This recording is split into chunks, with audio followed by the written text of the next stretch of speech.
Halo Tribun Sumsel, saat ini saya berada di Pool Damri Palembang KM9. Bersama saya sudah ada Pak Ipan Poluan, General Manager Damri Palembang. Halo, selamat pagi Pak. Selamat pagi rekan-rekan. Pak Ipan, bisa dijelaskan Damri ini kan punya rute baru Pak, kemana saja tujuannya?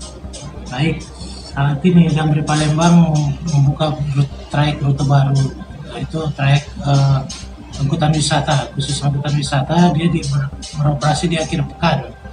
Itu dari Palembang ke Lampung, terutama yang utama ke Kalianda, ke Resort Krakatoa.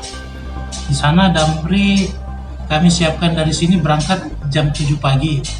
Jam 7 pagi dengan tarif sekali jalan 300.000. Itu sudah termasuk charge untuk masuk ke resort Kalianda itu.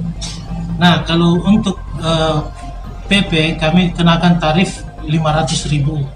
Sudah termasuk charge masuk ke resort Krakatoa. Nah, untuk kalau mereka mau pulang itu tidak mengikat bahwa pada saat hari itu juga harus pulang. Mereka bisa berangkat hari Jumat, pulangnya hari Minggu, itu sudah termasuk biayanya 500.000 tersebut gitu. Dan untuk sekarang Damri Palembang melayani trayek akap ke Jawa sampai Purworejo dan Jakarta. Untuk trayek di Sumsel kami melayani ke Prabu Muli, Tanjung Enim, Pematang Panggang, Sekayu, dan ke Tanjung Api-Api. Fasilitas yang dimiliki Damri apa saja Pak?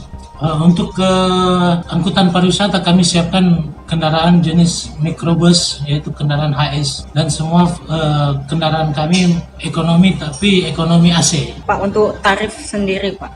Tarif kami untuk ke Lampung 200.000, untuk ke sampai ke Kalianda 250, sedangkan ke Jakarta kami tarif 350 dan sampai Purworejo 455. Pak, untuk ini kan sudah selesai libur lebaran, apakah penumpang yang keluar kota itu wajib melakukan rapid test atau bagaimana? Sampai saat ini, untuk saat ini sudah tidak ada lagi aturan untuk wajib rapid test sama antigen. Bagaimana penerapan protokol kesehatan yang dilakukan Damri untuk penumpang ini Pak? Untuk protokol kesehatan tetap kami mewajibkan penumpang itu harus memakai masker dalam bus, dan kami setelah siapkan hand sanitizer di kendaraan, setiap unit kendaraan kami. Apakah diberi jarak untuk social distancing atau bagaimana Pak? Social distancing tetap berlaku di dalam kendaraan. Terima kasih Pak Ipan atas penjelasannya. Ini dia bus HS yang digunakan Damri untuk mengangkut penumpang tujuan Lampung, rute pariwisata yang dibuka akhir pekan ini. Demikian tadi melaporkan dari Damri Palembang. Terima kasih. Jangan lupa subscribe, share, komen, dan like ya.